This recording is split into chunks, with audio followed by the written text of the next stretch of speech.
Hey, how's it going? So we're back here again. This is part 2 of this video. If you haven't seen part 1 about how we prep this antique piece of furniture so that we can get it stained and back to an original color, make sure you go watch that. But if you're here watching this one because you've already watched that, well, hey, we've made our way. We've got this thing prepped and ready to go. So let's go ahead and jump in and I'll tell you exactly where we're at with this piece so that we can go into the next stage of getting it colored.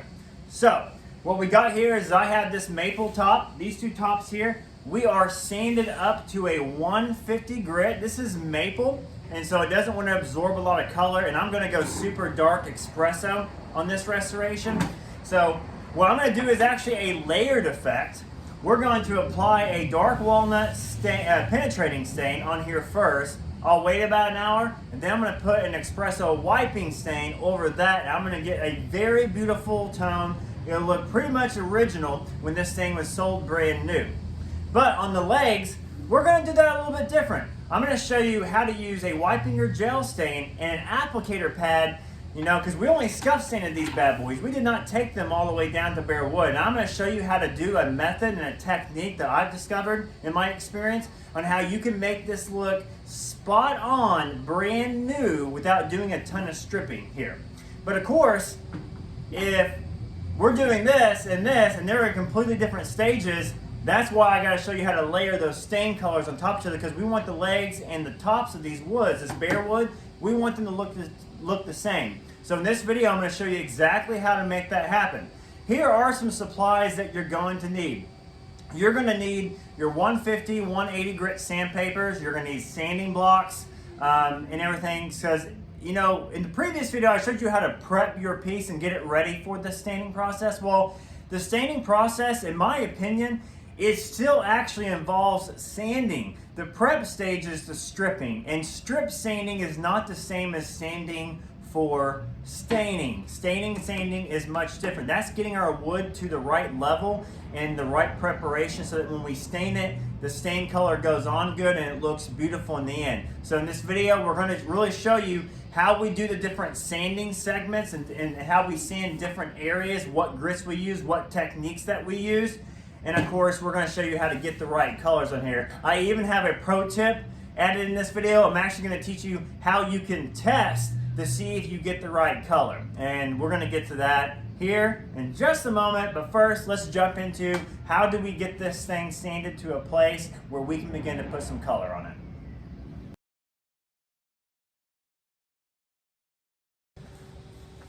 All right, so I do want to make sure I do show you how I would kind of scuff sand these kind of areas. So this is a flat piece of 180 grit sandpaper. And so I'm going to start here at the bottom, and I'm just going to kind of work my way up. The wood graining is all going from bottom to top.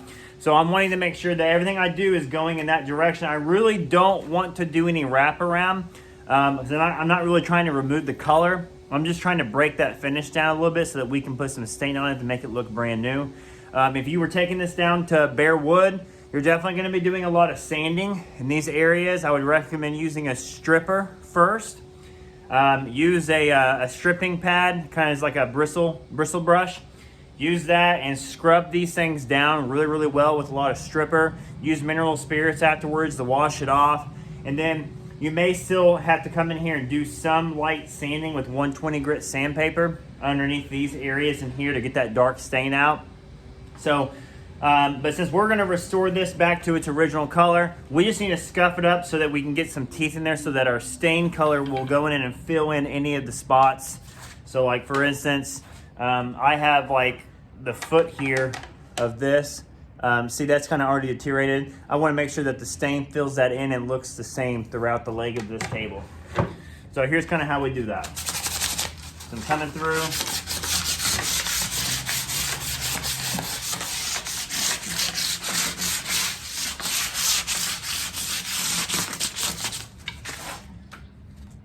So then I got these areas, so then I might want to come in like this.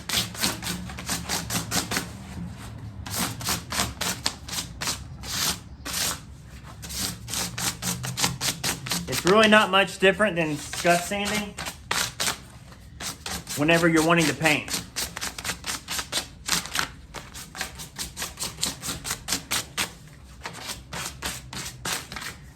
And then there is like this area here on here where I might have to do a little bit more sanding because it's a little bit uneven, but essentially I'll sand a little bit more in that area to get it smooth. But once I feel like everything's nice and smooth, I'll go ahead and vacuum this off and I'll get ready for sand, which we'll show you.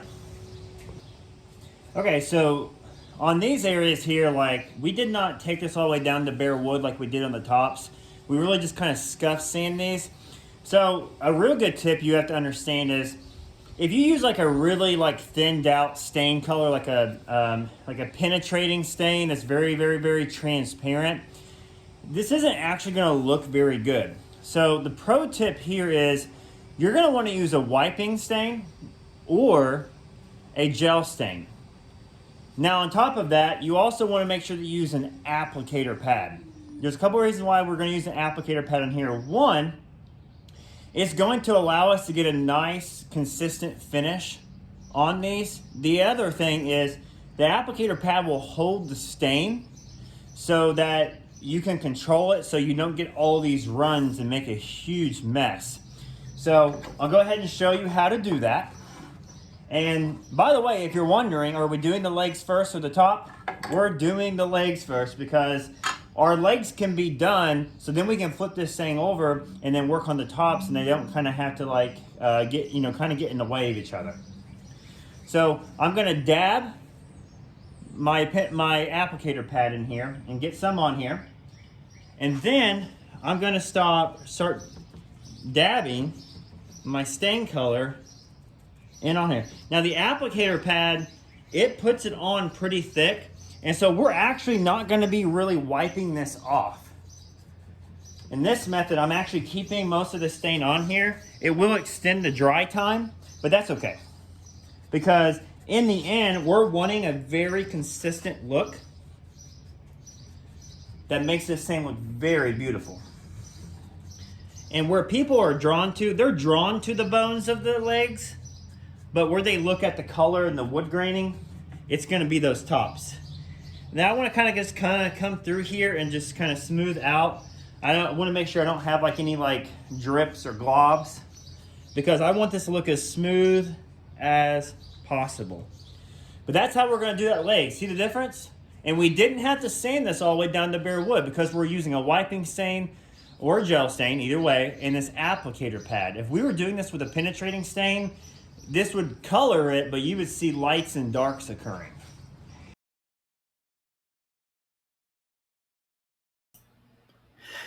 So on these flat surfaces, what I'd like to do is I start with a 120 grit sandpaper. I use my random orbit sander, go on through there, get most of the finish off. Then I go to a 150, remove the color. And as you're watching here, I'm using 180 grit and I'm smoothing everything out, getting all those scratches out of there as well. Then I come back, I take 180 grit sandpaper and I hand sand all the way through that area to make it just right.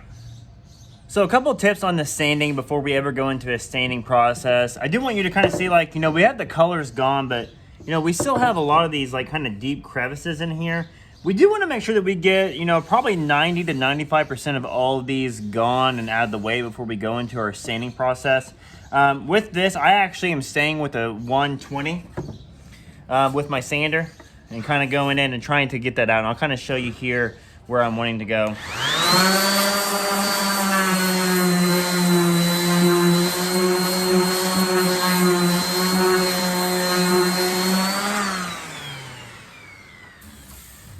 So as you see there, like, doesn't take long. Just want to kind of get it pretty smooth.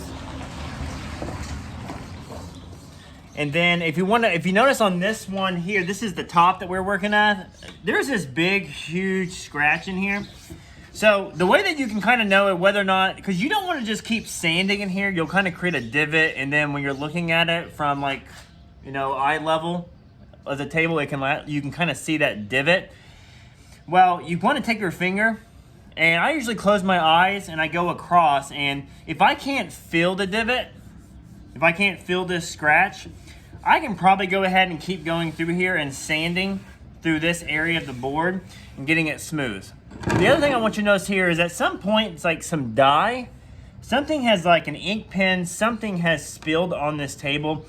Now inks, they go really far deep into the wood.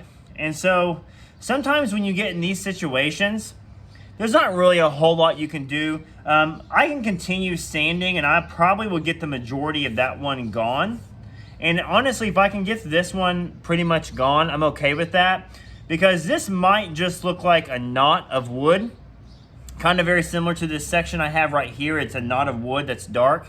And so when I put my stain colors on here, this will probably just look like a knot. And so it's gonna look more natural. With this one, this can be some fleeks that are kind of running through the wood, which are like essentially a tree branch at some point was somewhere in the wood in that area, and it kind of just created a very dark spot, or just who knows what. But this can look a little bit natural. I can make this one look natural, but having all three in a line, maybe not. So I'm hoping this one will kind of erase out as I sand, but a lot of times you can't always do anything with that. The good news is on this piece, we're gonna be going with a very dark stain. So darker the stain color, the easier your option is gonna be. If you're going to go to a natural wood, that's gonna be an issue because you really can't do anything about these dark spots. And so that makes it more difficult. You kind of have to just work with what you have when it comes to an antique. So that's some tips on sanding prior to going into our, troubleshooting some issues you might have. We're also going to explore some other things. So let's go ahead and go to that.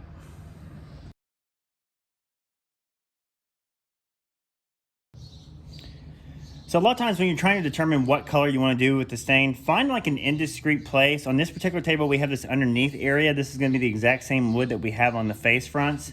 I actually already took some penetrating stain here because this is a maple. It doesn't really want to take in as much color, and I'm going super dark. I went ahead and put a penetrating stain here. I like Varathane because it doesn't blotch the wood very much when it comes to maple or pine. So I put this down first. It's a dark walnut. The color I'm actually going for is going to be espresso, but this will be an undertone just to get like the depth of darkness that's on here. We may or may not need it. What my go-to is on this one, and we may end up just using this as just the only thing. This is actually my favorite brand, Old Masters. This is a wiping stain. It's somewhere between penetrating and gel stain. But essentially, I can take this and I can put it over the dark walnut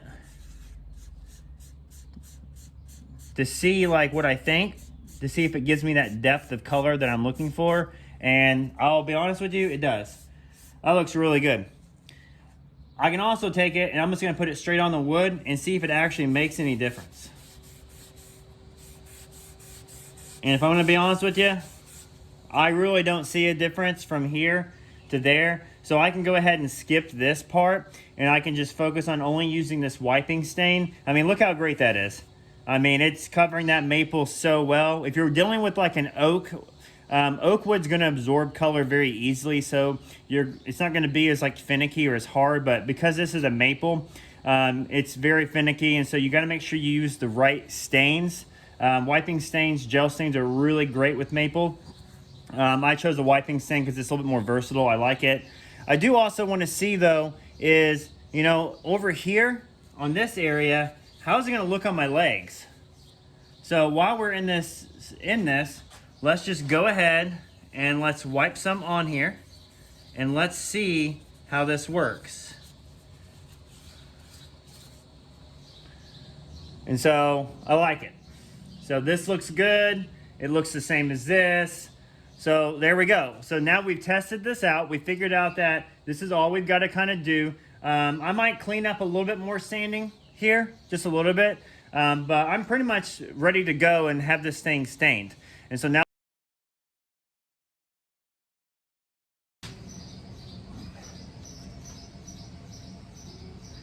all right, so of course I've already vacuumed off this piece. So it's got no more dust on it. And of course, I'm going to be using a dark walnut penetrating stain first. I'm applying this so that we can get a little bit of some tone on this finicky maple wood. And then I can apply my next color on here, which will be the espresso wiping stain. When you apply your stains, make sure you go with the grains of the wood, typically. Sometimes it's okay to work in circles, but for the most part, we typically like to stick with the grains here. Whenever I stain, I like to apply the stain in an area, and then when I get to a section, I'll wipe it off. I actually am not a big fan for letting my stains sit on the wood very long. I usually will typically use high quality stains so that I don't have to leave it on there for really long. I also like using Old Masters penetrating, Old Masters wiping and gel stains because they don't make my woods blotchy. We actually end up staining a lot of pines and maples, and they're kind of finicky woods, and so we want to make sure that we use the right stains so that they work very well. So this one is actually a Varathane brand. I do like their fast drying stain. It's pretty much like, operates kind of like a wiping stain, even though they call it penetrating. But I do like it. And of course, we're getting a nice dark tone in on this wood so we can match our legs. But we are gonna cover this up a little bit with some espresso so that we get kind of that rich, dark, reddish tone into the wood. We're gonna want that, and we're gonna need that so that this whole thing matches. So we applied it on there. I'm gonna go through, I like to wipe mine off. I don't like too much. We can use the white side here, and we can absorb more.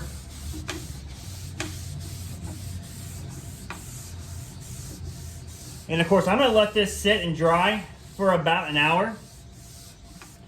And once it's sat here and dried for an hour, that stain's down in that wood. It's not on the surface. My surface will be dry. I can come in with that wiping stain, and we can make this look the same as the legs that we've already done. All right, so we'll be right back with the wiping stain. All right, so I waited about an hour or two and let that penetrating stain really kind of get in there. Now I want to put some espresso stain into this.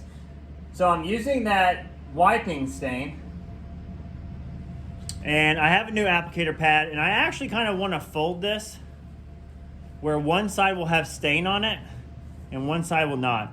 I'm really not looking at really getting this really much darker. I just want to get the right toning in there. And so I'm going to come in and I'm going to apply this through.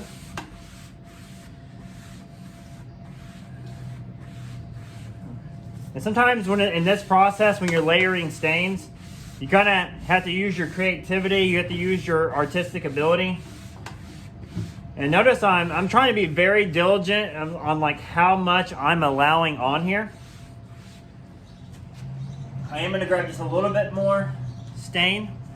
Again, I'm folding it. Remember, I still have this back side because I can use this to wipe if I need to. You want to make sure you wipe any dust off that you might have on here. I actually didn't do that beforehand, but honestly, if you get some dust on here and your first clear coat goes on and it's on there, there's an easy way of taking it off. So, and I'll explain that in our next video that we do when we get into finishes.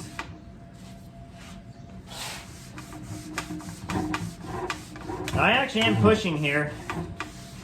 I don't want to allow too much stain because it's already pretty dark. I could have probably went up to a 180 grit whenever I added the other stain, but I didn't. So now I'm just kind of controlling how much stain I'm allowing on here. Now I'm coming back in with this side, and I'm kind of removing some of it.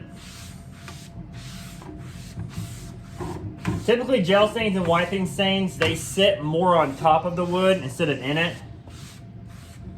But yeah, there we go. Pretty happy with it. So I'm gonna go ahead and do the bottom part, and then we'll finish this video up. All right, so there we go. Look at this thing. Can you believe this? So we've got this thing, it's all colored perfectly. It's exactly where we want it. Now all we have to do, let it sit. Let it sit and let it cure. We're gonna have another YouTube video that's gonna come out next. It's gonna be the part 3 of this. And we're gonna teach you how you finish this. How can you protect all of this that you have going on here? And I'm gonna tell you all the different options that you can do, oil-based and water-based. And so, hey, we've made it this far. Honestly, all the hard work's done. Now we get to just make it beautiful with a nice, clear finish, and it's done. This thing is ready to go. So I'm